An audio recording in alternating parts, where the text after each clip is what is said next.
Now, the Great Convergence, what I'm talking about in my book, is from about 1990 or so. The nature of globalization changed. And so we got this offshoring of stages of manufacturing to nearby developing countries. So let's say, Mexico, China, Poland, countries like that. And it was triggered really by the information and communication technology revolution, because for the first time ever, it was possible to organize really complex activities at pretty big distances. So before the ICT, we were organizing things with faxes and airmail letters and phone calls on bad phones. So there was just no way that a company like Bombardier, a Canadian maker of jet aircraft, could make the tail of their jet in central Mexico and ship it back up to Quebec and hope that the whole thing worked together. That was just infeasible before we had the ICT revolution. So that revolution essentially allowed companies to offshore certain stages of production, but they didn't just offshore them and then use Mexican technology. They sent Canadian technology to Mexico along with the jobs in the factories. Welcome to Think Bigger, Think Better, where we explore how you can apply insights from visionary leaders and the most provocative philosophers and scientists of our time to make your life and our world a better place. Here's your host, author and speaker, Paul Gibbons. And hey, welcome back to Think Bigger, Think Better. I'm Paul Gibbons, your host. If you're listening shortly after the release of this episode, it's now 2019, and I'm going to start the year with an amazing guest, a very well-known American economist, Richard Baldwin, who lives in Geneva and is an expert on global trade. And we're going to talk about globalization, the Trump trade policy, Brexit, and what the economic prospects for the world are in 2019. But first, as you know, this podcast is listener supported on Patreon. Well, to be truthful, it's not yet, but support is slowly growing. I was distressed to find that Sam Harris closed his Patreon account. He feels that Patreon has been discriminating on political basis by closing accounts of people who lean far right. So Harris is a free speech advocate, and I agree with him on many things. I think most people are free speech advocates. It's a question of where we draw the lines. Do we draw the lines at hate speech? And then who gets to say what hate speech is? Do we draw the line at incitements to violence? And it's true that two people who Patreon removed were far-right white supremacist groups, one of which the Proud Boys was one of the members of the Proud Boys, someone who advocates for the Proud Boys, was removed. They also advocate violence. So that was Patreon's stance. But they're not all right-wingers. They also banned some pornography sites, and they also banned a left-wing user who said some things that were homophobic and something in the realm of hate speech. So these are interesting issues. And in all ethical situations, there are hard cases where we have competing principles. You could call that right versus right. So we're not talking about right and wrong, but really something that's right versus right. And so I don't agree with Harris that these closures were political. I don't agree that Patreon's decision was unethical or arbitrary, but you have to respect Harris. I mean, he's giving up between $25,000 and $50,000 an episode in income for Patreon. And most people on Patreon have a few hundred supporters, and he has closer to 10,000. So anyway, that's a roundabout way of saying I'm continuing on Patreon. You can find me at patreon.com/Paul Gibbons. Contributions start at $2 a month. And you can help this show, Think Bigger, Think Better, continue without me selling ads, which would be annoying and distressing to us all. So on to today's show, we are going to talk with Richard Baldwin. Richard's most recent book is The Great Convergence, Information Technology and the New Globalization. He also has a new book coming out in February. We'll talk more about that during the show. So what questions do we talk about? We talk about the history of globalization. Is it inevitable? Can it reverse? And who are the winners and losers? And that is, if you're interested in timestamps, about the 7-minute mark. We talk about Trump's trade policies and neo-mercantilism as part of that discussion. And then we talk about the distribution of benefits from globalization and how to take care of communities harmed by globalization at about the 21-minute mark. We turn to Brexit at about the 37-minute mark. And then we talk about the world economy in 2019 at about the 1 hour and 10-minute mark. This is longer than the usual podcast. Who's this guy, Professor Baldwin? After undergraduate degrees at the University of Wisconsin, where he and I played foosball in 1978. He studied with Paul Krugman at Columbia at the London School of Economics and eventually moved to Geneva, where he works as a professor of international economics at the Graduate Institute of International and Development Studies. He has had visiting professorships at both Oxford and MIT. He's an ex-president for the Center for Economic Policy Research and editor-in-chief of Vox EU. He's been a research associate for the American National Bureau of Economic Research, NBER, where he's been researching globalization and trade for the past 30 years. His career also includes time in politics on Bush 1's Council of Economic Advisors. So, for the issues that we were about to talk about, globalization, it would probably be pretty difficult to find anyone in the world better qualified to discuss these issues. And hello, Richard. Welcome to Think Bigger, Think Better. Great to be here. Thanks for having me. So what time is it in Geneva right now? It's about 5 p.m. All right. Thanks for being with us. You're European, so you won't be eating for another 3-4 hours probably. That's absolutely right. But I did teach 4 hours today. So it's, but anyways, I'm looking forward to talking about globalization in my book, because I'm always willing to talk about that. Tell us something, tell my listeners a little bit something about you that might be a little quirky or unusual, something strange about you. I don't normally think about that, but, one thing that my wife thinks is strange about me is that I quantify everything. So I write down my weight every day and have done for 25 years. I have daily weight records going back to the early 90s. Well, I fascinate with Fitbit. I used to run, but now I'm saving my knees for walking and skiing. So I walk and I count my steps and stairs and things like that. So I like to quantify things. That's pretty cool. So you're in the right profession. Yes. Well, they say it's a profession where if you can't measure it, it doesn't exist. Right. Well, maybe I don't believe in that at all. But all right, good. That's very little philosophical for us. But it is kind of cool. And for listeners who won't know, you're like a picture of slimness. You haven't got most Americans our age, Richard, have some kind of middle-age spread, but you've managed to avoid that with your running and attention to health over the years. So anyway. Yeah. So I used to say that I do with unintentional isometrics. I'm just tense all the time, and that keeps my weight down. The other funny thing you said about the hat you wear, Richard is always sporting a very stylish fedora of some kind or another. And he says, yes, this isn't really a fashion statement. It's a medical device. You, like me, don't have anything up top to protect us from ultraviolet, from UVB. Well, and also my whole family has these skin, cancer type things. Some are, some aren't. But that's deep in my family. So my dermatologist said that I should be the guy known for wearing hats because I should be wearing a hat all the time. And so I started doing that. And then as long as you're going to have to do it, you might as well make a fashion statement out of it. Yeah, indeed. Well, you're a very stylish guy. And what's your heritage? Must be Northern European, right? It's English, Irish, almost Irish. Yeah, almost all Irish. 3/4 Irish. We don't. Last name's not Irish, but we don't tan. We turn blue in the sun. Yeah.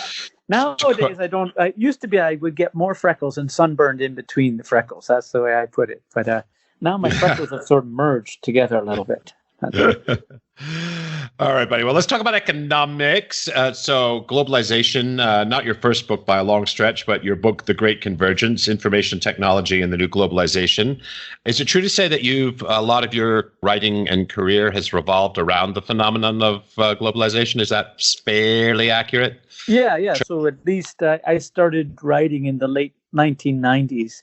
So one of the first papers I wrote, Two Waves of Globalization, Superficial Similarities and Fundamental Differences in 1999, which talked about the pre-World War I and after World War II globalization. So yeah, and I've been writing on that since.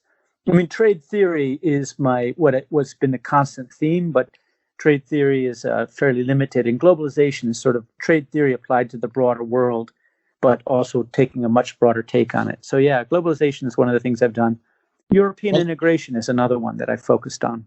Oh, well, we'll get to that. But tell me, why should a lay listener, a non-economist listener, care about the history of globalization? What's interesting, would you say, about the history of globalization? Well, I think a lot of people look at today's globalization and assume it's going to continue that way. You'll hear people like Bill Clinton used to say, globalization is like a force of nature. And if you look back in history, you see that globalization has made massive changes in the past. It's been reversed for decades at a time. And so having some perspective that there is nothing unusual about globalization changing sharply, I think gives you a good perspective that you shouldn't just use today or the recent past to project forward.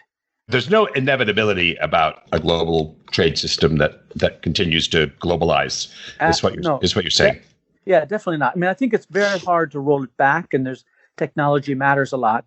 But the impact and the way the sectors it affects, the way it affects us, those have changed radically in the past. And I think it would be in the short term hard to turn it back. But in the 20s and 30s, it went backwards for several decades at a time, and it did eventually start rolling forward. But there is nothing inevitable about it. No. But in particular, what I think is the nature of globalization before, say, World War I was, with steam power and all that. It's all about goods, and the North got richer and more industrialized, and the South didn't. After, war, it continued that way for a while. And then all of a sudden it started working the other way, where China and a number of emerging markets started industrializing rapidly, and the North started deindustrializing. And there's nothing inevitable about one or the other. It just depends upon how the nature of the impact can change very sharply. And that's why I think that, it's important to have some historical perspective to realize that globalization has changed in the past, and don't be shocked if it changes radically in the future. And a word that's thrown around today that listeners may or may not know from their Econ 101, if they ever took it, is mercantilism. What's mercantilism, and how is the United States is it sort of the United States and China moving to a more mercantilist stance? Would that be an accurate way to put it? Maybe not. Maybe it's I would say the U.S., but not China. But so mercantilism was a thought back before globalization really got going, that exports were good and imports were bad. And right. And that's very Trumpian. That's very Trump. So Trump definitely believes that. He views national trade balances as a sign of power. So that is exactly what Trump is sort of viewing. Now, in the old days, that actually made some sense because we were on the gold standard. And if you exported more than you imported, your pile of gold rose, which gave your country the money to do stuff like, hire an army and go take somebody else's land or defend your land. But that's the 18th and 19th centuries you're talking about, or even earlier. Yeah, I would say 17th and 18th century, right. Right. And it was before really industrialization. And what changed was that when trade started focusing on manufactured goods, then having access to markets was a source of power, not land. And then we got this David Ricardo, and it switched from mercantilism to, you do what you do well and you trade for the rest, and everybody's better off from that. There's no good or bad. Imports are necessary, exports are necessary, and it's all good. So that was the switch from mercantilism. Well, let me ask you a question, because again, this is an Econ 101 question or something like that. But what did Ricardo say about trade? What were the first theories of trade? Makes everybody better off, right? Yeah. Comparative advantage. So the way to think about comparative advantage is that the trade in goods is essentially arbitrage. And anytime you have relative prices that differ across countries, somebody's going to be able to buy low and sell high at profit. And the people who are buying it from there are getting it cheaper than they otherwise had to pay for it. But since the two relative prices are different, buy low, sell high is a two-way deal. So something will be relatively cheap in one country and something else will be relatively cheap in another country. And the exchange rates make sure that everybody's competitive in something. But that's what David Ricardo pointed out, is that trade is really a two-way buy low, sell high deal. And it's a win-win. Like theoretically, it's completely a win-win. Yeah, it's like, say you have two football teams that sit down to swap players. And if the trade actually happens, then both sides are happy about it because they've traded a player which they had maybe too many of to get a player that they didn't have enough of. Yes, and yes, you know, yes. they don't have to trade, but if they actually do trade, both gain. Very good. So what are these two convergences that you write about? So these are two, if you want, trends in globalization, the title of your book, The Great Convergence. Yeah. So perhaps tell listeners a little bit about those. Right. So the first is actually the Great Divergence, and that wasn't me who wrote about it. There's a famous book called The Great Divergence, which is essentially pointing out that during the 19th century and the 20th century, the income gap between rich countries and poor countries became absolutely enormous. So if you go back to even 1800, there were some rich countries and some poor countries, but the gap wasn't very large. And throughout the 1800s, the rich countries grew faster than the poor countries. And in fact, that went all the way up until about the late 1980s. Rich countries grew faster than poor countries, and the gap got larger and larger. And that's called the Great Divergence because, in essence, it created the world we know now, where a relatively small number of countries are very rich and the vast majority of countries around the world are pretty poor. This is the global north and the global south in broadest terms. Yeah, exactly. That got started because of modern globalization. And globalization, in essence, shifted industry, or industry rose fastest and soonest in the north, and that sparked growth. And that growth then was kept more local, and so the north got richer. Now, the Great Convergence, what I'm talking about in my book, is from about 1990 or so. The nature of globalization changed, and so we got this offshoring of stages of manufacturing to nearby developing countries. So let's say, Mexico, China, Poland, countries like that. And it was triggered really by the information and communication technology revolution, right? Because for the first time ever, it was possible to organize really complex activities at pretty big distances. So before the ICT, we were organizing things with faxes and airmail letters and phone calls on bad phones. So there was just no way that a company like Bombardier, a Canadian maker of jet aircraft, could make the tail of their jet in central Mexico and ship it back up to Quebec and hope that the whole thing worked together. That was just infeasible before we had the ICT revolution. So that revolution essentially allowed companies to offshore certain stages of production, but they didn't just offshore them and then use Mexican technology. They sent Canadian technology to Mexico along with the jobs in the factories. Technology transfer was part of this this convergence. Yeah, they were hoping it would transfer, but they were in essence lending it or something like that. And that's one of the big differences, because this whole global value chain meant that companies in rich countries, the US, Germany, Japan, when they offshored these jobs, they also moved the know-how to these developing countries. So what we had was, in essence, a new form of competition in manufacturing, where you had high technology from a G7 firm combined with low wages in a developing country. And that created a kind of competition that was very difficult to compete with. So China being the classic. So German, American, Japanese, Korean, Taiwanese firms, they all moved some technology into China and allowed China to make things that they never could before. And then we still had relatively low wages. So you got this new high-tech, low-wage competition in manufacturing. That was a very different type of competition than it was before. Before the ICT revolution, you could make stuff with low-tech, low wages, like say in India, or high-tech, high wages, like say in the US and Germany.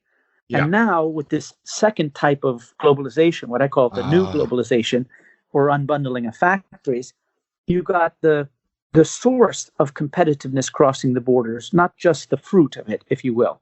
Yeah. So the G7 German car firms taught Polish firms how to do things they could never have done before, but still had low Polish wages.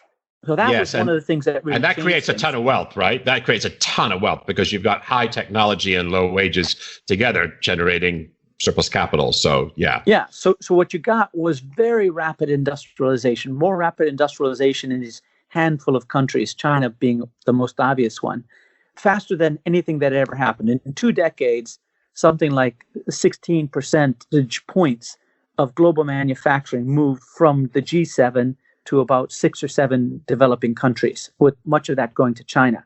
That never happened before, and it was because they were industrializing in a completely different way. It was knowledge from G7 firms that was being moved along with it, and that's that rapid industrialization triggered very rapid income growth, and that rapid income growth led to the emerging markets.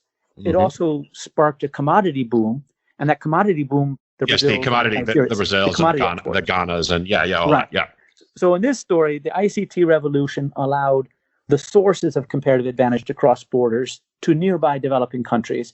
That sparked their industrialization. So it was the knowledge was the jet fuel that started emerging markets growing faster than rich countries, and the rich countries deindustrializing, a handful of developing countries industrializing, but the commodity super cycle bringing along a bunch of other emerging markets.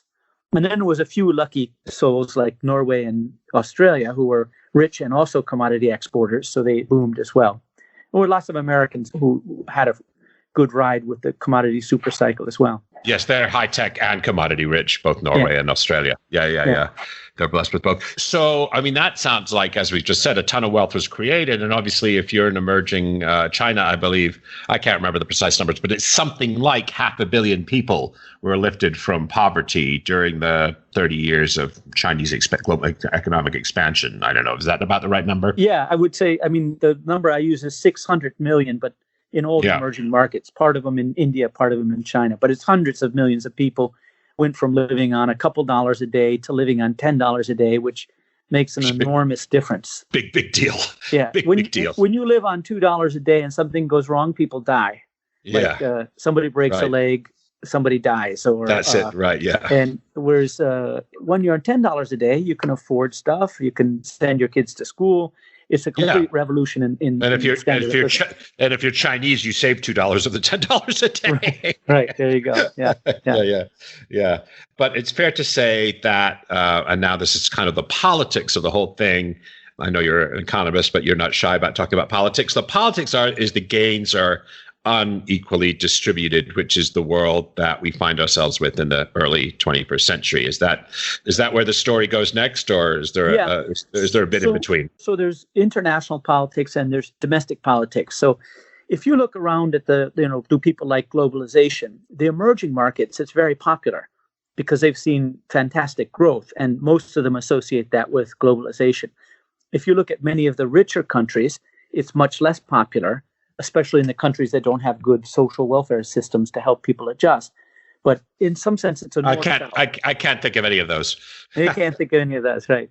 Advanced economies with backward social welfare systems.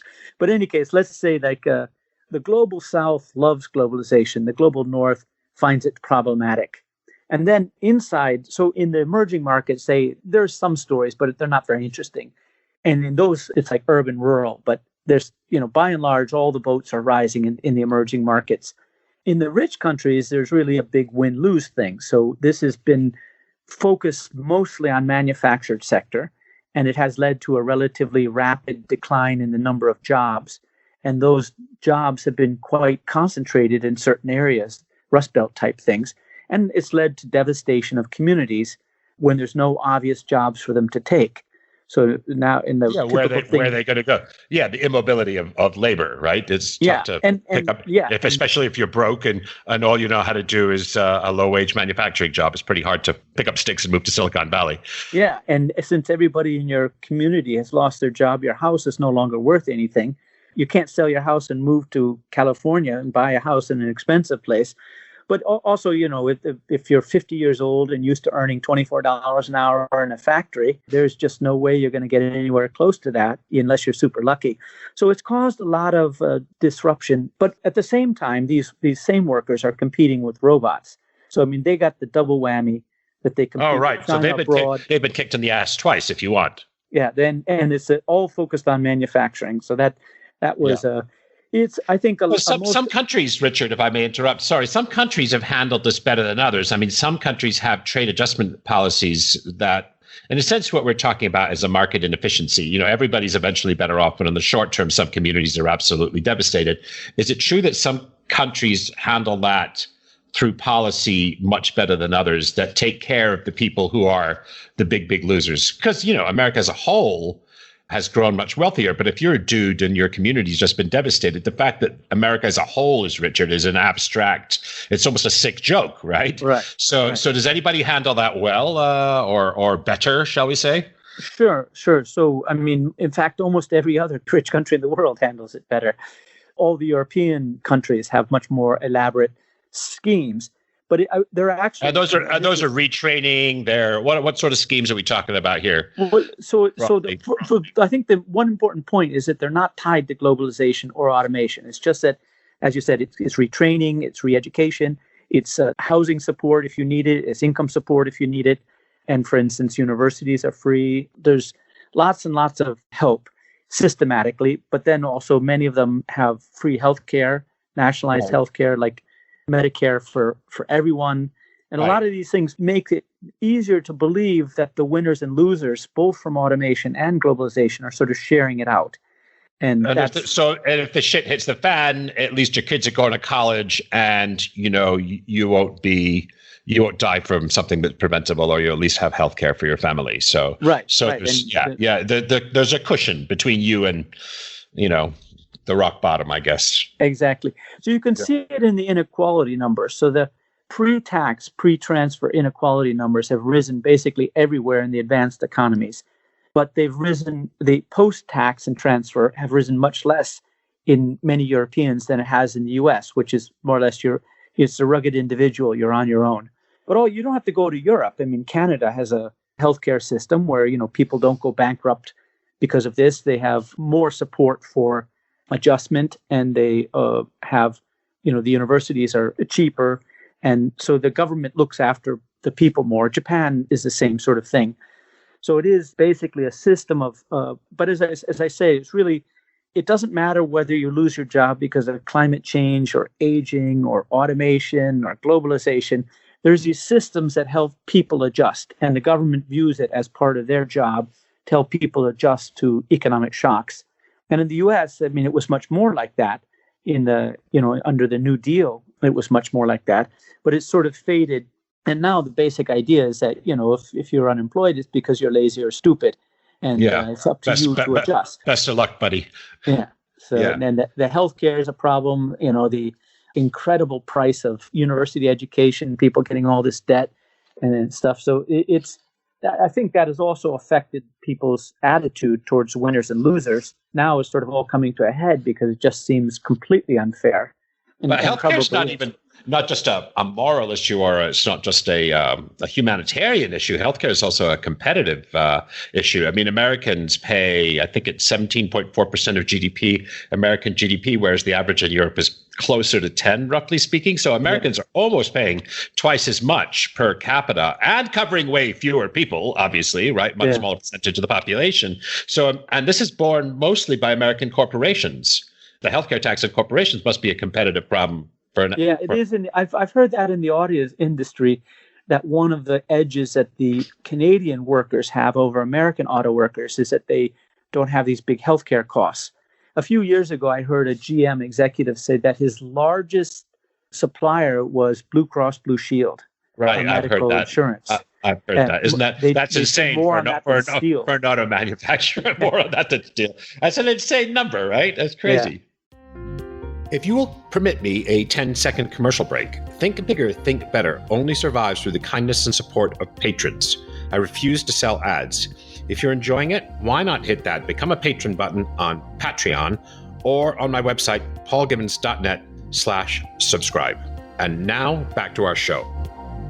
So it's in the news. So the politics of it, the benefits have been unequally spread. I mean, I always think, when I joined Wall Street in I started following the markets, let's say in 1980. And I seem to remember that Dow Jones was right around 1,000 in 1980. And until recent times, I guess it's been it's higher than it is today. It was around 24,000 today. So that's a 24-fold increase in the Dow Jones in 40 years. So that's a lot of wealth creation. Even if you adjust that for inflation, that's still a huge compound annual growth rate. But the compound annual growth rate in wages has been not too far from zero in the United States. Is that accurate? More or less accurate? Yeah, the median worker has not had a raise since Bill Clinton was elected president the first time. So it is maybe long before that, right? I mean, I've seen numbers going back to 1980 that are pretty dismal. Yeah. I mean, so it depends where you want to put it. But in any case, the median wages have been quite flat throughout this whole time. And the concentration of both wealth and income has been fairly, staggering. And that, I think, has caused lots of problems. I mean, the way I look at it is, let's suppose you're one of these guys in Janesville, Wisconsin, and there's been problems, and you're getting hit by China abroad and robots at home, and you gave the Republicans 8 years to fix it, and nothing changed, and then you gave the Democrats 8 years to fix it, and nothing changed, and so why not give a try to Donald Trump? Who knows? I mean, so I think to a certain extent, the fact that nothing's getting better has increased the degree of, has radicalized some thinking and increased the degree of desperation. And sure, it's almost like it's a political Hail Mary. If you're living in Scranton, Pennsylvania, and most of your family's unemployed or unemployable, it's like a political Hail Mary, right? Let's try this. Let's give this guy a shot. Yeah. In that way of looking at it, I don't know if that's an accurate way, but it's, yeah. No, I think populist, people are, it wasn't plan A, it wasn't plan B, but they've been through a lot of plans. And this, what the heck, why not give it a try? That Trump wasn't just a pure economic play for the people in Scranton. He was helping them identify with their cultural group, which felt under threat. And even if you did have a job, you felt, something was wrong. And the other side of that is, of course, the Democrats are criticized for focusing on minority and non-people of color issues and LGBT issues and all of that, and ignoring their traditional union labor base, which supported them for 100 years. And there's definitely some truth to that, from my perspective. An interesting thing that's emerging is the rural versus urban, and not just labor versus capital. And that there's sort of places where, whether you're a boss or a worker, you feel like America's going in the wrong direction and you want to change that. And it's not purely based on kind of an economic thing. It's just that if you're in one of these rural regions that's been declining for 10, 15 years, you just don't think things are right, no matter what is happening to your personal income. I think there's an element of that rural versus urban there. It's interesting, though. You and I are both, who gets a free pass of this whole thing? So we blame China and we blame the government and we blame the Democrats and something like that. But what gets a free pass with this massive inequality and this devastation of manufacturing communities is capitalism writ large, like the American corporation, like the gap between the people at the top. The chief executives used to make 40 times the average worker. Now it's 450 times the average worker, or 350 times the average worker. Some sort of tenfold increase in, that obvious metric of inequality. And the system seems to get, they never say, wow, I wonder if there's something really, this culture of individualism or this, love for the free market and deregulation of business and some of these sort of right-wing economic policies. No one ever seems to hoist them, somehow or another. And there was a very good book written by Thomas Frank, is like something like What Happened in Canvas, is how have the right in America persuaded the American worker that their interests are basically in lower taxes for the very wealthy and unencumbered government regulations and limited social welfare assistance. Somehow they persuaded them that all of that is in their interest, which is kind of a remarkable political phenomenon. Absolutely, I agree.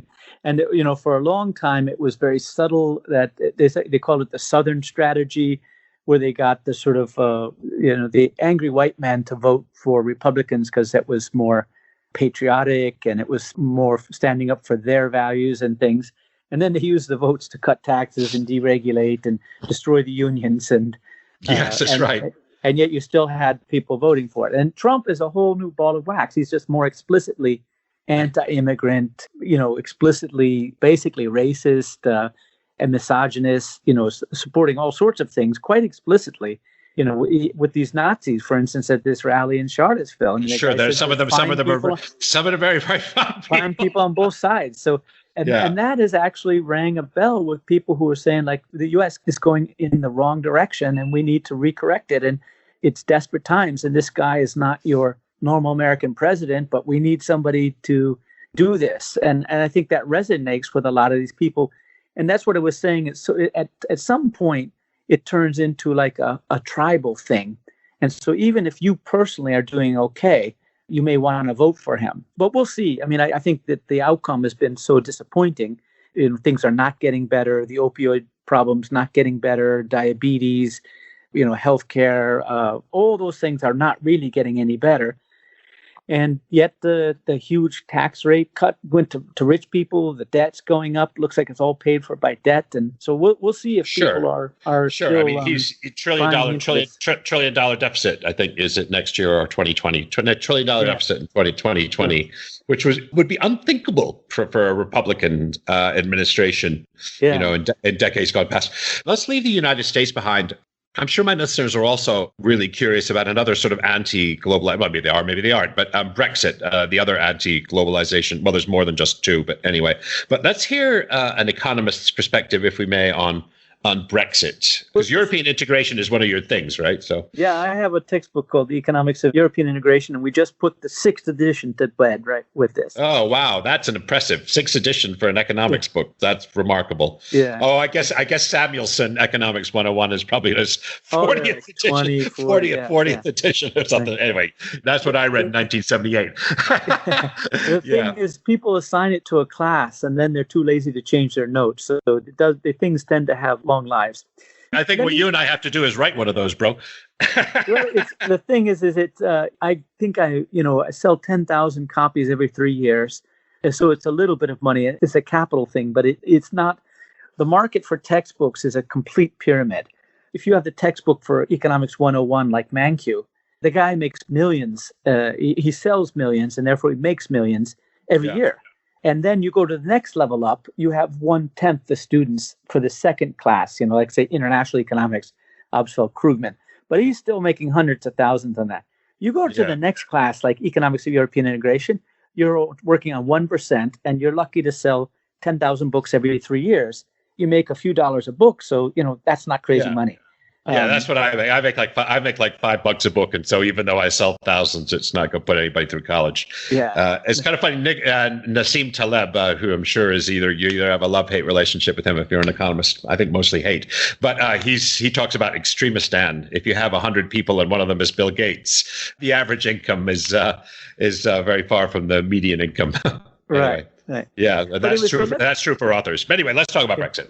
Let me talk about Brexit, and let me just recast this as I think it's important to distinguish between anti-immigration and anti-globalization. And I think the media tends to conflate those because they like to tell against openness. Nice narrative. Nice narrative. It's lazy. Brexit is exactly where that separates. So Theresa May keeps saying she's all for free trade. She loves globalism, but she hates immigration. So if you look in Europe, the sort of the right-wing populism, most of it is anti-immigration, not anti-globalization. Yes, so they're all for trade, but they want to control the borders for the people. So, but that's just an aside that I think Trump hates both, and then people tend to spin that out like the whole world's becoming like the United States. So that's interesting. So these are split in Europe. To a greater extent, the anti-forces, if you will, are anti-immigrant. They're more race and ethnicity based than trade based. Yeah, and a lot of it comes from the huge migration shock that Europe had in 2015 from the Syria crisis. And a million people in Germany. Yeah, that's right. Whereas the United States takes tens of thousands. Germany took 1 million. Sweden took 100,000, I think. Yeah, and they were all Muslim, and that was a very different culture. And so you got, extreme right reactions in countries like Finland and Sweden and Hungary, all over. But that was really anti-immigration. It kind of spilled over to anti-European Union sort of thing because Europe was trying to distribute these around against nations' wills and whatever. But in any case, so Brexit is really an example where the prime minister wanted to take control of immigration, but definitely wanted to have freedom to do lots of trade deals. So anyways, let's look at Brexit. So Brexit it's almost like the Keystone's Cops or like a Monty Python skit gone live. The level of incompetence and ignorance there is just astounding.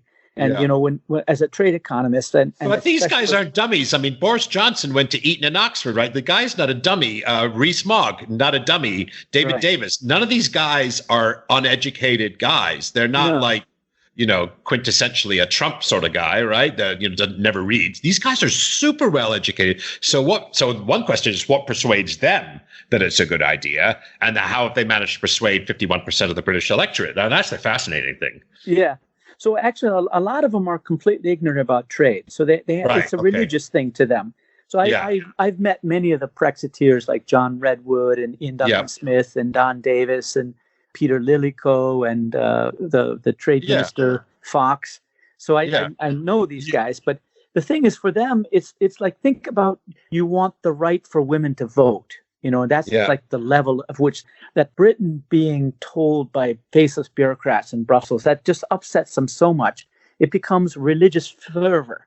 And they then ignore facts. So for many, many months after Brexit, you'd see government ministers confusing a customs union and the single market. The customs unions are all about tariffs, and the single markets are all about regulations. And they would talk as if they were the same thing. It was quite obvious that they were not informed. And very recently, trade ministers are talking about what's going on in the WTO, not understanding what the WTO is at all. So I think what it is they're blinded by their passion, the most extreme ones.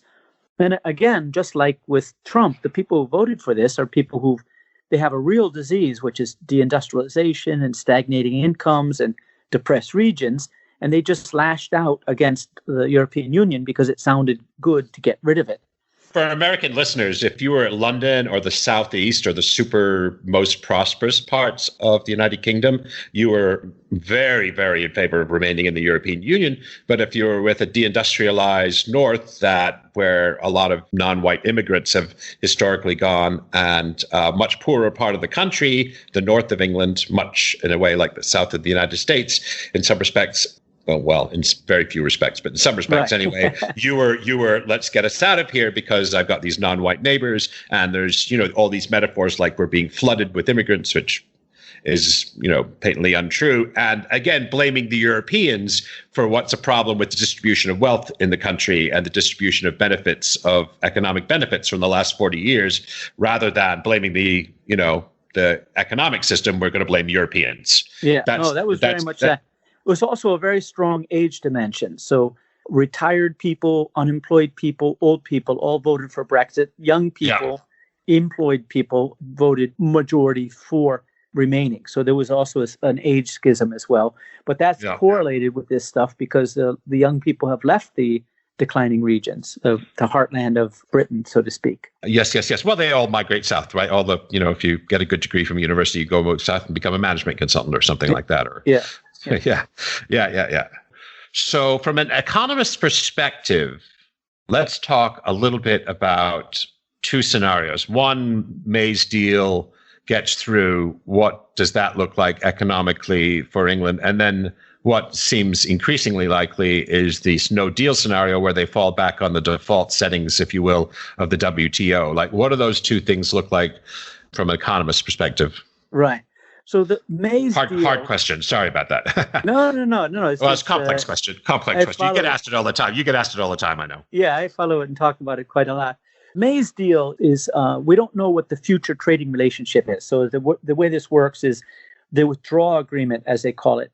It's basically a divorce settlement. And then they're going to, in the next phase, negotiate what the long-term relationship will be, the new relationship will be. There's a 2-year buffer where they trade more or less as they always have. Is that right? That's right. But her withdrawal agreement has in it, because this complicated thing with the Irish border. So the way the thing worked with the Irish border, there was an international treaty called the Good Friday Agreement that stopped the fighting in Northern Ireland. And what they all agreed, this is when the single market came in. And with the single market, there was basically, you could work in the north or the south of Ireland. You could sell in either side. There was a free movement of goods, people, capital, and labor. And so they basically, both sides said, so what are we fighting about? The ones who wanted Ireland to be unified, they could pretend it was unified because economically, free movement of labor and capital. Yeah. And then the people who wanted it to be part of England could say it is because it was politically part of it. So there's a kind of an economic unification of Ireland, but not a political unification. The Southern Irish, the Republic of Ireland, wanted a political and economic union, but they got the economic union, and so they're able to live with the political divide, something like that. Well, actually, so the fighting was in Northern Ireland, and so the Catholics in the Northern Ireland wanted Ireland to be one island, and the Protestants wanted to stay part of UK, and that's what it was all in Northern Ireland where the fights were. But in some sense, the formation of the single market, which came from 96 and was completed in the 90s, made that whole thing like, why are we fighting about this, dudes? And so the Good Friday Agreement worked because of the economic integration of goods, capital, people, services. And so they all signed the deals. They put their weapons away. People don't die anymore.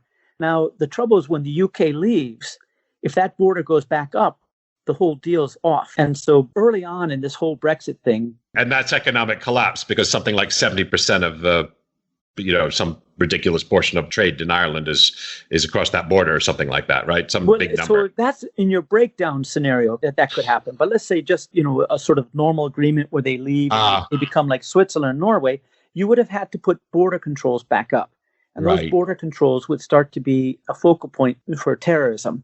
And the whole thing could start to spread again. And it would become an issue should Northern Ireland be part of England or part of Northern Ireland, and you couldn't pretend that it wasn't there. So early on in this agreement, the British government and the whole EU, but especially the Southern Ireland, said we cannot put any hard borders back between North and South. Yeah. Now, everybody agreed to that. That was done. And by the way, the Good Friday Agreement's an international treaty signed by Ireland and the UK. So they're respecting their own rights. It's not a loss of sovereignty. It's something they themselves, as a sovereign nation, signed. They're just respecting what they agreed. So that's why the UK really believes, UK government, that they need to keep this Irish border open. Now, once you keep the Irish border open, there's the issue of what happens if the UK has different trade policy from the southern part of Ireland, the Republic of Ireland. Then you'd need a customs border between North and South. So that then means that at least the North has to have the same tariffs as the South. So at least Northern Ireland had to be in the customs union. And then May said, well, I can't have a line between one part of England, one part of the Great Britain, and another. So a customs border in the Irish Sea, what they call it. Yeah. So then the backstop agreement puts all of UK into the customs union with the European Union, but still they get to control immigration. So that European Union wasn't that happy about that, but they were willing to make that compromise. And it pisses off a lot of the Brexiteers. The hard Brexiteers, yeah. The hard Brexiteers, because they wanted to sign free trade agreements with China and all that, have these things. But in any case, that's the politics led to an economic reality.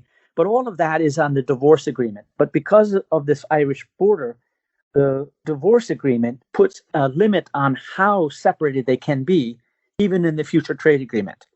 So that means they're going to be at least in the customs union, according to this. They might even be closer. So let me ask you a question. So we wind forward. So say they managed to get this agreement through Parliament, right? And then we go through this 2-year buffer divorce agreement thing. And then we come up to, 2021. And they have managed in the next 2 years. So let's wind the movie forward to 2021. How is Great Britain doing, in this new post-Brexit world? How are they doing economically? Have they been able to renegotiate with all the 27 European countries? Have they been able to do these miraculous deals with China and India and the United States independently? I mean, what's the story there? Well, so they will stay in a customs union. So if this deal goes through, unless they find some magical way of controlling trade without controlling trade, they are not going to be signing deals with the US or China or anybody else, but they will be in the customs union. So from a trade perspective, there won't be that much change. So there won't be much of a dislocation. So what's the difference going to be? That's one of the reasons so many Brexiteers are against this thing. Right. Because they're saying we're going to obey and pay, but have no say. That's the kind of idea. But they won't have a seat at the table for listeners. They won't have a seat at the table in Brussels where they actually negotiate terms of trade and regulations of all of that, but they'll have to comply because they're in a customs union. They have to comply with European regulations. That's right. And not just the customs union, but the single market for manufactured goods. But the big change is that they lose access in services, and of course that's Britain's big comparative advantage. So none of this single market stuff works. Applies to services. Oh my God, that's terrible for England because that's 40% of the. It was more than that, isn't it? What percentage of the UK economy is services? It's a huge. Well, the services in general will be more like 70-80%, but financial services about 30 or something. It's big. In any case, it's huge. But she's thrown the financial sector under the bus in order to keep the control of movements. So this is a terrible, terrible, terrible deal. I mean, leaving was a terrible deal, but when you're going to leave, this isn't the worst of all possible outcomes. it doesn't seem like you're taking back control, except for on migration. That's what I think is strange. But if the 70% of the UK economy is services, and there's no free trade in services with Europe, and I think it's 36% might even be financial services, and there's no free trade in financial services, so British insurance companies can't sell products in Europe or something like that, then surely that's just going to cripple the UK economy. If all of a sudden 70% of your trade, your exports are encumbered. Right. Wow. Right. Well, I'm not an economist, but that just beggars my mind just goes, wah.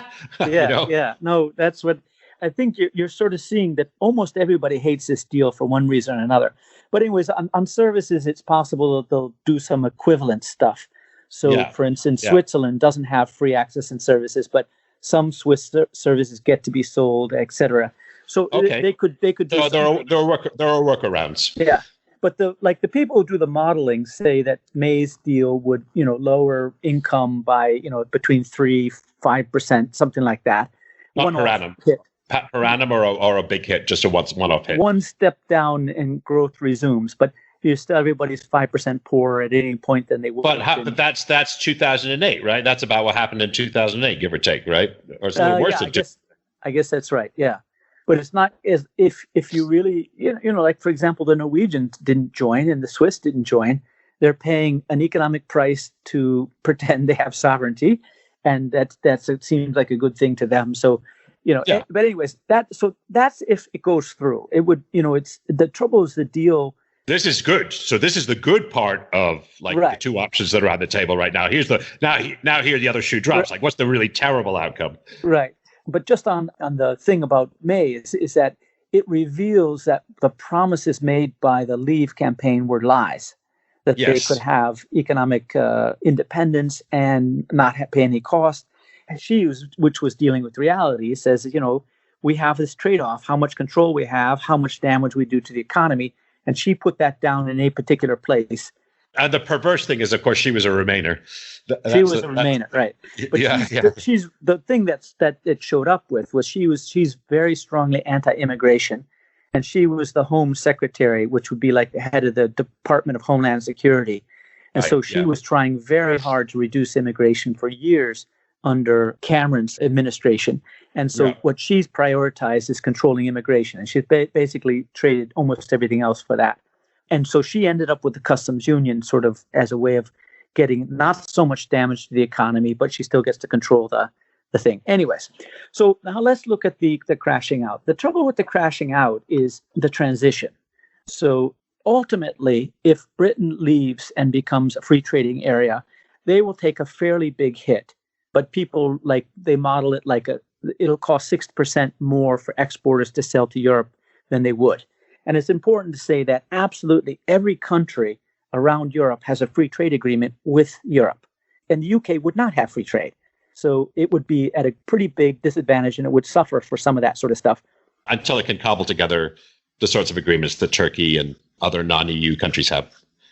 With the EU, So then, first of all, it might take time. But then, if it's not a customs union, it would eventually not be so bad. The trouble is the transition between here and there. And the one way to think about this whole thing is nothing is a catastrophe. To maintain competitiveness, you can lower your wages or you can remove barriers to export. And by leaving the single market or by leaving the customs union, as might happen if they crash out, then their exporters have worse access. And to maintain competitiveness, they just need lower wages. And the market between exchange rates and wages would eventually do that. And you've seen that already in the pound. You saw when it was clear they were leaving, the pound jumped down and stayed for a long time. In some sense, that's restoring British competitiveness by lowering British wages relative to euro-based wages through the exchange rate. You get a partly price adjustment and a partly quantity adjustment, but it ultimately is not a disaster in the long run. It would survive. The trouble is in between. So the trouble is that these economies have been knitted together for 40 years in terms of regulation, and just things as simple as the qualification of pilots to land at European airports. That's all based on European certification. And if they crash out without an agreement on whether the EU will recognize British certificates for landing in European airports, they may not be able to land in airports. or, for example, British certificates for people to repair jet engines. So all those things, medicines, the European Union may find it difficult to export nuclear material for medical uses to the UK, but since they're not in this Euratom agreement, which is the trade in nuclear material was governed by a set of rules, and if they crash out, those rules will not have been agreed.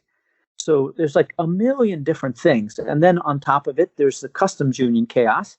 You go from no control at the borders whatsoever. Trucks move on and off ferries without stopping, no control whatsoever, to everybody having to fill out forms, just like, say, at the Canadian border, which is... So instead of taking 30 seconds to drive across the border, it takes 3 hours. Or whatever it is. And then they don't even have the infrastructure for that. There's no place to put those. If you look at the way the borders are between US and Canada near Detroit, for example, they just will have like 15, 20 lanes and people moving, and there's just nowhere to put that. And it would take years to build that infrastructure. They also don't have even the computer systems to keep track of those millions of forms. So it's just a complete lack of preparation, which will potentially lead to chaos. And chaos leads to, people take emergency actions, and lots of wealth could get destroyed.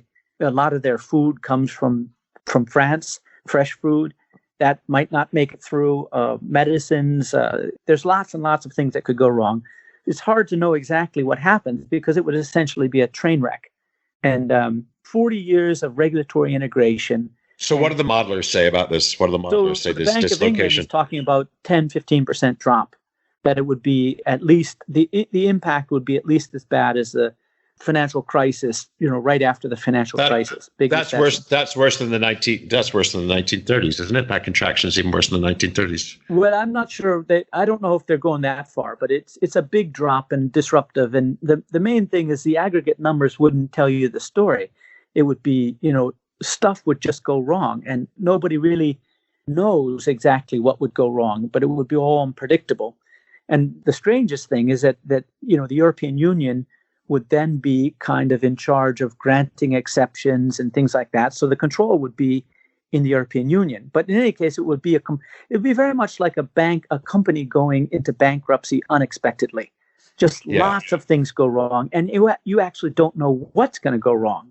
But all of a sudden, people don't. Because it's so complex, we can't even predict it any longer. It's even too difficult to forecast. I've heard things like of the UK, a car made in the UK, that 4 million car parts a day cross the channel, and that each car that's made is something like half the parts in a British car, 4,000 parts or 5,000 parts in a car made in England. About half of those come from the continent, and that free movement, the supply chains are so knitted together. Oh, we shut down both the aerospace and the car industry would definitely shut down for months and months because the supply chains would be disrupted. And supermarkets only can hold a day or a day and a half of food, otherwise it goes bad. And now where are they going to get that food? I've heard also that there's a huge boom in warehousing in England because they're going to have to find ways to warehouse things. But of course, if you're warehousing things, if you have to store car parts rather than importing them in a just-in-time manufacturing kind of way, that increases your cost of financing and cost of capital a great deal. Yeah. So, there's all kinds of crazy shit. And why not, France is just across, so why not make it in France? So that's the trouble, is not only Britain be disrupted, but there's plenty of attractive places just right nearby. So I suspect it would take their industry, especially manufacturing and aerospace and auto would take an enormous hit and probably never recover, because why put it back? So that I think is... All right. So if you're Nissan, what you're saying, if you're Nissan, you just say, screw it. We'll just set this up in Lille or, in Alsace or in Germany or in Hungary or something. Yeah, right. Rather than have to deal with this English BS. Yeah, that's crazy. I said... the UK government has been working earnestly, maybe incompetently, I think you'd probably say, for 2 years on this since the vote in the summer of 16. Was it summer of 16? June 2016, yeah. Yeah. So they've been working. There's been so much hard negotiation, so much legislative effort, so much statecraft going across the channel. I can't help but think if they'd spent that time really working earnestly on a better deal with the European Union, if they'd really spent all that time into economic development or whatever. They put that legislative and intellectual effort behind actually making the existing deal work better. Right. Rather than trying to get out, they would have produced amazing results. I mean, this has consumed the political machinery in London for the last 2 years. So that for me is really frightening. Yeah. So, I mean, the Brexiteers were addressed. There's a real disease there. It's just that Brexit is a false medicine for it. So one way of saying what you were saying is if they'd spent the 2 years and all the money and effort to try and improve the lives of the people who were voting for Brexit, we'd be in a better situation. But deep down, what it was that these extremists who drove it, they didn't care about facts. And I met them early on, for example, and I talked to Peter Lillico, who's their big trade guy.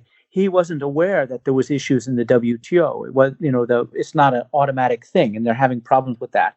So they had ignored lots of facts. They had a very 1970s view of the world where tariffs were the only thing and people were integrated. They didn't really know about the supply chains. They didn't care about those sorts of things. And in the meantime, she was been playing make-believe with these people who were trying to say that they could get their cake and eat it too. And the extremists, they were just all along playing this game, and May allowed them to entertain this, I think, to keep the party together. And she was just delaying and allowing them to pretend that these things could all be possible. And what we've seen is, especially in the last year, the veils of magic are coming off, and we're starting to see what the real deal is. And right now, she came back with the real deal, and they do not like it. Nobody likes it. So crystal ball, we've now got 100 days basically until Britain either crashes out of the EU or accepts this deal, or Europe's not going to renegotiate this deal. So there's basically three scenarios, right? One scenario is the deal as it is right now, which won't be accepted by the British Parliament because it's a stupid deal. There's the crashing out, which, I mean, the hard Brexiteers, by the way, say that this isn't going to be so bad. So I don't know what they're smoking, because everything I read anywhere said this is, as you say, a 10 to 15% downward adjustment, if you will. Is that what you said, 10 to 15%? Something like that. The Bank of England came out with some good statistics. I don't have them in my mind, but they're big reports. Big numbers. They're really big numbers. So it's another 2008 or another 2008 times two. Maybe it's not a 1930s type thing. You see, or the third thing is that we go for another referendum, and maybe they can't politically go back and say in or out, because the people who set out will say, screw you, I already told you once what I think. Why are you asking me again? This is a betrayal of the political process. That would be a legitimate thing to say. They shouldn't have done a referendum in the first place, obviously. But say they frame a referendum around some different questions. So that's a third option. They'll frame around what kind of Brexit do you want, or blah, blah, blah, some other way of framing it. So it's not like, where's the smart money right now? Or wouldn't you like to say? Some of the big banks were before. There was an important thing you didn't mention, which is there was a judgment by the European Court about this. And let me mention that in a second. But before, they put 20% on crashing out, 20% on not leaving, and 40% on accepting May's deal. 60% on accepting May's deal. Yeah. Now, what the European Court did was said that the UK has a unilateral right to revoke Article 50, which is the thing. So that means that which listeners, they can basically just say, call the whole thing off. Sorry, that was a bad idea for 2 years. Yeah, exactly. My bad. Yeah, sorry. Redo, bad weekend. But in Parliament, these extremists are not against crashing out. There's no majority in Parliament for that. So I think if things come right to the end and they can't pass as made deals, they will revoke Article 50. I mean, stop the whole process. The Parliament can do that. And what the European Court said is that a unilateral vote by the Parliament could just cancel the whole party, and that would be the end of it. So I think the chances of actually crashing out are quite small now. And some of the banks have put the percentage down to 10% of crashing out. There's always accidents in history, and this is really a situation where an accident could happen. But since Parliament, at the last moment, can cancel the whole thing, it seems like that's been reduced. So what we're really looking at is May's deal or staying, maybe after another referendum. So I think it's very likely that what May's been trying to do is run down the clock. So at the very end, it's either my deal or chaos. But she's been forced to put the vote in January, so there's still a little bit of time left. But some people say that what she's trying to do is force the extremists to realize that her deal is not that bad. And if they reject her deal, they may very well end up staying. And so she's trying to force them to face reality. Who knows? It's kind of chicken. It's a game of chicken. It's a game of chicken. Yeah. And unfortunately, they may be driving the cars, but it's the British public who, if the cars collide, are going to find themselves, to overuse this metaphor in the hospital, right? Yeah, it's just crazy. This guy, Rees-Mogg, he moved his business to Ireland. And no shit, really? That's terrible. Farage, we got a German passport. I mean, it's just ridiculous, this stuff. So that's hypocrisy. I mean, Rees-Mogg, by the way, is the Brexiteer, the hardest of the hard Brexiteers, you would say. And Farage is the sort of, I don't know, who's the equivalent of Farage? I guess the closest thing in the United States would be Trump, but he's a sort of the British, the smiling face of the British far right, you might say. That's probably an exaggeration. Right, and he's a one-issue guy. He's always been for and that was his one thing. He had a whole party which was just leaving Europe, UKIP. That's right. UK Independence Party. So in any case, I think there's a chance that the thing won't get voted. There will be no majority for any of these options. So it can go a couple ways. One is that if she stays in power, she'll force it basically this or no deal. I think that she's trying to force that. But it's entirely possible that she would get thrown out. And what the Labour is trying to do is force a general election so that the Labour Party takes over from her.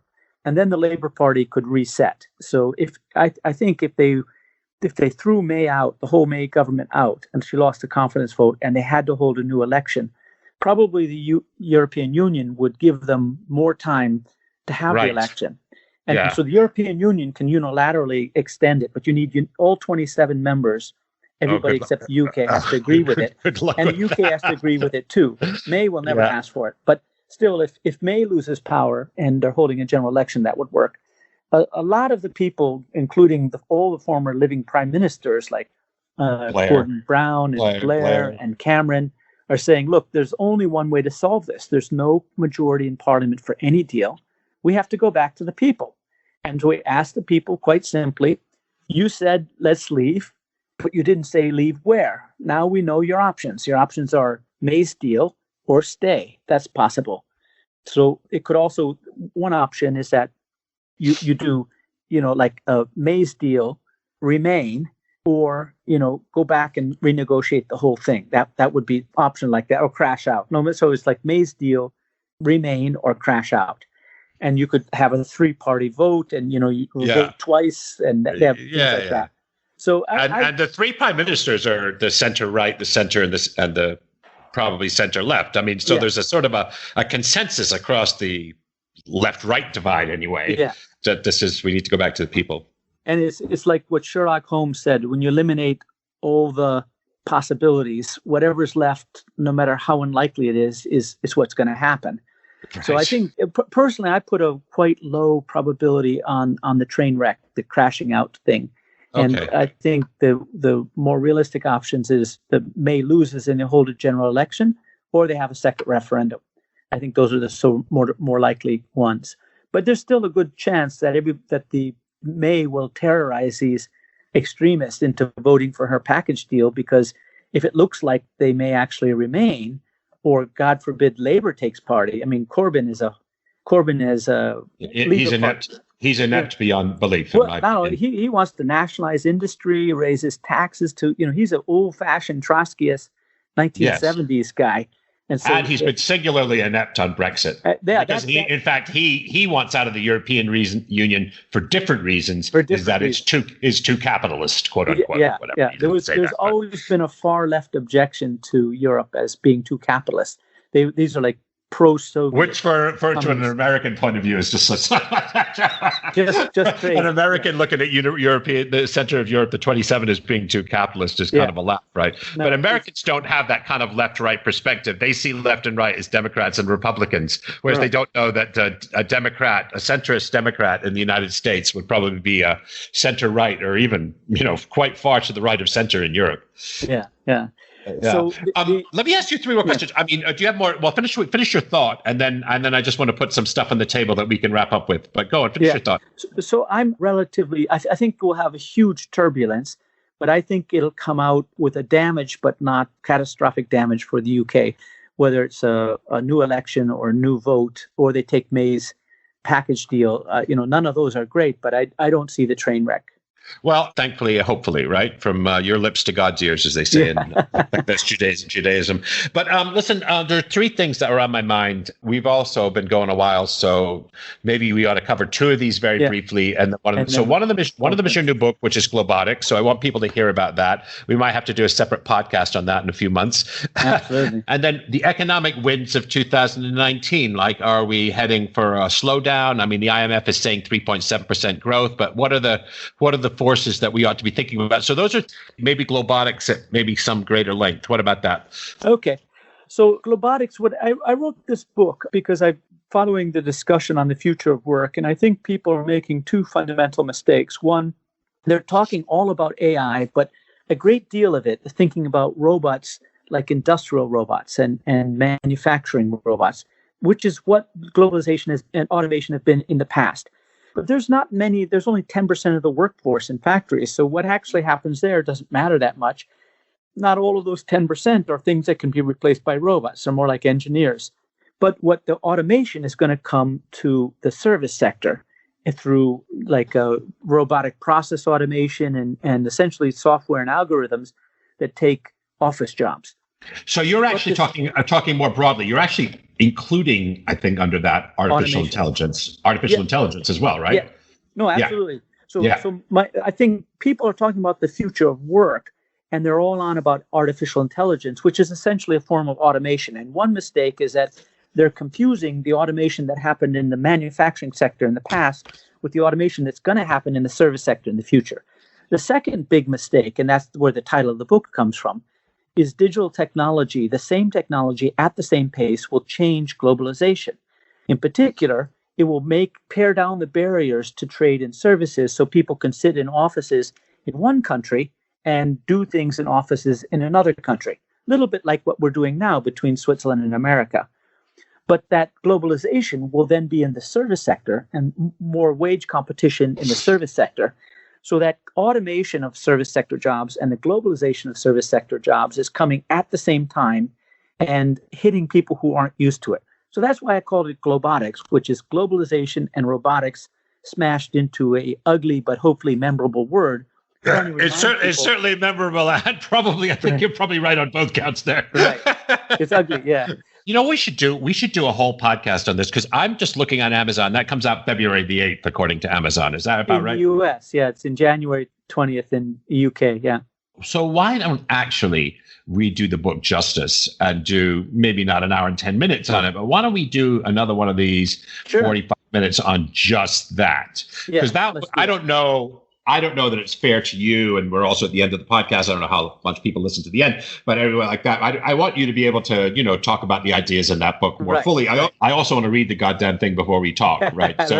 Okay. Ask something other than the question. Let's skip through that. So I'm thinking that we're going to have a slowdown, a recession in 2019 or 2020, if for no other reason that these things eventually die. It's a very long expansion. Longer than most. And just normally we have these recessions. So that's one thing.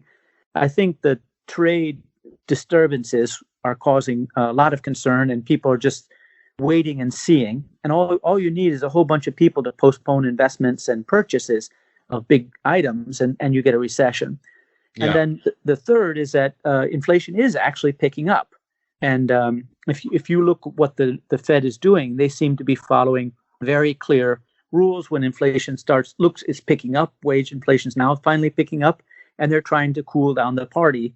That, together with the fact that the sugar rush from the tax cuts is fading, and lots of China is slowing. So I think there's a reasonably good chance that we're going to have a recession, and that's what my personal take, like my own personal portfolio, my little all. I'm betting that there'll be a recession in 2019, so I'm keeping my cash dry. I think the market will go down a lot more, and then hopefully I'll buy that, like where it was at the beginning of 2017, or maybe even halfway through 2016. So that's my crystal ball gazing. Well, I've actually been thinking to myself that the world economy has been sort of defying gravity for some time here with what's been going on, the deleveraging in China, the uncertainty over European trade, the uncertainty over U.S. trade, the uncertain trade policy with China, the upheavals in the U.S. trade, even on North America, the renegotiation of NAFTA 2.0. It's not even NAFTA 2.0, it's NAFTA 1.05. But so I've been thinking actually, we've been, although corporate profits are very strong in the United States. So, I mean, there's that. And the American consumer is, doing 50 push-ups on behalf of the world economy right now. They're really working overtime. The American consumer is powering the economy along. So I've been cautious for a super long time. I've had my money, unfortunately. Well, I'm smiling in 2018 because stock markets are, in fact, unchanged in the United States, more or less, in 2018. But unfortunately, ever since Trump's got elected, I've been super cautious on the market. So I cost myself a lot of money in 2017. Right. As they say in Wall Street, nobody rings a bell at the top, right? Right. So I'm sort of with you. I'm very cautious about 2019. But anyway, it's been wonderful having you. Let's do one on Globotics, which will give listeners a chance to really understand the ideas and the work. I follow this stuff from a distance, but this has been really, really, it's been really fun. It was really, really fun to talk to you again. A lot of fun. Yeah. Good. Yeah. What are you doing tonight? What does your Wednesday night look like in Switzerland? So it's Christmas party time, but I don't go to Christmas parties. So my wife and all my kids so it's going to be me and my mother-in-law for dinner tonight. The kids who are in their 20s descend upon you this weekend, I imagine, or something like that. No, they live with us all the time. So. Do you have an extended family home? You have that's marvelous. Yeah. That's exceptional. What age are they? They're in the mid-20s, right? So 24, 22, and 20. That's marvelous. And that never happened in America. I think that's such a great idea, Yeah. Well, you do have to cut them a lot more slack than American parents are willing to do. And, when they come back late at night and wake you up, you can't complain, when they leave their dishes around, you just do their dishes quietly and everything's fine. But on the other hand, you get to have these guys around. It's transition into the friendship faster than happens in the U.S. I would take that. And is one an economist? No. They're all hard. My older son did bioengineering and then went into management consulting, and the middle one is a fourth-year medical student, and the youngest one is in microengineering. So they've seen economics up close with you and your dad. They've seen enough of all that. They want to do something else. Yeah, I think the world of hard science is just exploding with opportunities. Yeah, and the world of academic economics or any kind of economics is not. It's you go into one of these fields. Like my son did his thesis. My older one did his thesis on synthetic biology, which is a field which was invented 10 years ago. Yeah, exactly. It's just a brand new field. But there is nobody with 30 years history. But if you go into economics, you're competing with guys with 30 years experience. And so you have to wait 10, 15 years to go anywhere. But, this science is just exploding. And so I think it's very exciting and lots of good opportunities. And so they use their math skills in hard sciences. And I think there's a lot to be said for that. Biology is going crazy. Micro technology, robotics, all that stuff is just going crazy. Good stuff. Well, look, hey, great talking to you. Great talking to you, Paul. Great talking to you. So I'll talk to you later. All right. Bye-bye for now. Bye-bye. Hey, and thank you very much for listening to today's show. I'm going to keep this brief since it's been a longer than usual podcast. If you've made it to the end, I just want to let you know that in January, I'm going to be releasing one book, and I'm going to be releasing another book in February. I don't write that quickly, but they are re-releases, second editions, if you want, of books I've written already. So one of them is called The Science of Change Leadership, Using Evidence from Work Psychology and Behavioral Economics for Business Results. The second is going to be called The Science of Personal Change. It's a toolkit for designing an amazing life. Those are draft titles. I reserve the right to change them between now and publication date. And so those will be available, at least one of them by the end of January and the other one by the end of February. So it's very exciting. And then I'm going to get back to working on Truth Wars, which has preoccupied me for the past couple of years. And we've done many podcasts on Truth Wars themes, fake news, filter bubbles, cognitive biases, tribal reasoning. So we'll go back to that in about the third or fourth month of the year. And so anyway, thank you very much for listening. Thanks for your support, and we'll talk to you very soon. To celebrate the launch of the show, and to thank you all for listening, I'm going to be giving away books. Lots and lots of books. All you have to do is leave a review in iTunes. We're going to raffle off a book every single week for 12 weeks. So head on over to paulgibbons.net/iTunes to get easy-to-follow directions and let me know the title of your review to make sure that you're entered to win. Thank you. Thanks for listening to this episode of Think Bigger, Think Better. Great ideas are great, but this isn't gospel. Share your critical thinking in the comments. Where do I disagree? What insights were most powerful? If you got value, don't forget to share the value by sharing the podcast. Finally, to get information on book and blog releases and new video content, head over to paulgibbons.net and join the community of thinkers talking about using science and philosophy to make our world a better place.